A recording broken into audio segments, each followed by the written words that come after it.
کیا آپ کسی ایسے شخص کو جانتے ہیں جو آپ کے غصے کی وجہ سے مشکل میں رہتا ہے؟ اگر ایسا ہے تو آج کا کلام آپ کے لیے ہے۔ تو آئیں آغاز کرتے ہیں۔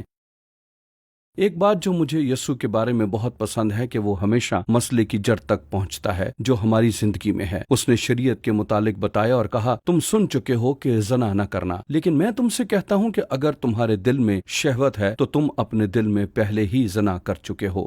اور پھر وہ قتل کے بارے میں بات کرتا ہے۔ اس نے کہا تم خون نہ کرنا، اور پھر کہا لیکن اگر تمہارے دل میں غصہ ہے تو تم اپنے دل میں پہلے ہی سے قتل کر چکے ہو۔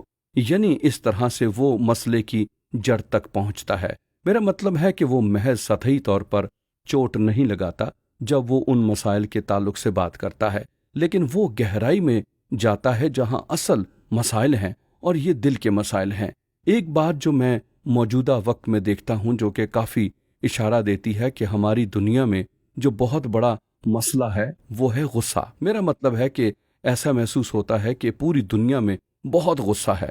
میں جانتا ہوں کہ یہاں امریکہ میں لوگ غصے میں رہتے ہیں، اور میں نے اس کو بڑھتے ہوئے دیکھا ہے، اور حیران ہوتا ہوں کہ یہ غصہ کہاں سے آیا ہے۔ اور جیسا کہ میں مشاہدہ کرتا ہوں تو ایک چیز پر میں یقین رکھتا ہوں، اور شاید میں غلط بھی ہو سکتا ہوں، لیکن ایک وجہ ہے غصہ اس حد تک بڑھ چکا ہے کیونکہ خاندان کی طرف سے بہت زیادہ دکھ مل رہے ہیں۔ خاندانی اکائی بکھر کر رہ گئی ہے، اور خاندانوں کے اس طرح ٹوٹ جانے سے دوسرے لوگوں کو دکھ اور تکلیف اٹھانی پڑتی ہے۔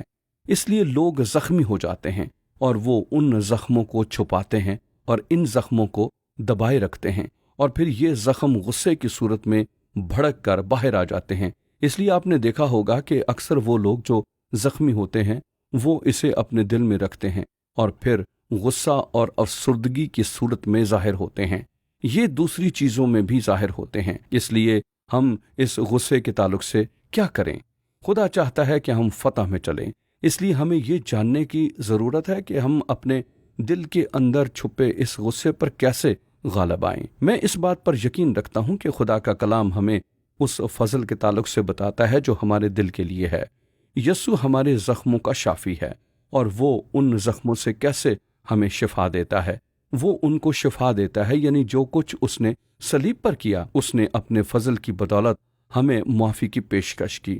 آپ نے دیکھا جب لوگوں نے اسے مصلوب کیا، جن لوگوں نے اسے صلیب پر لٹکایا، اس نے ان پر نگاہ کی اور کہا، اے باپ ان کو معاف کر۔ اب یہ بات سوائے فضل کے اور کچھ نہیں ہو سکتی، اور خدا کا بڑا فضل انڈھیل دیا گیا۔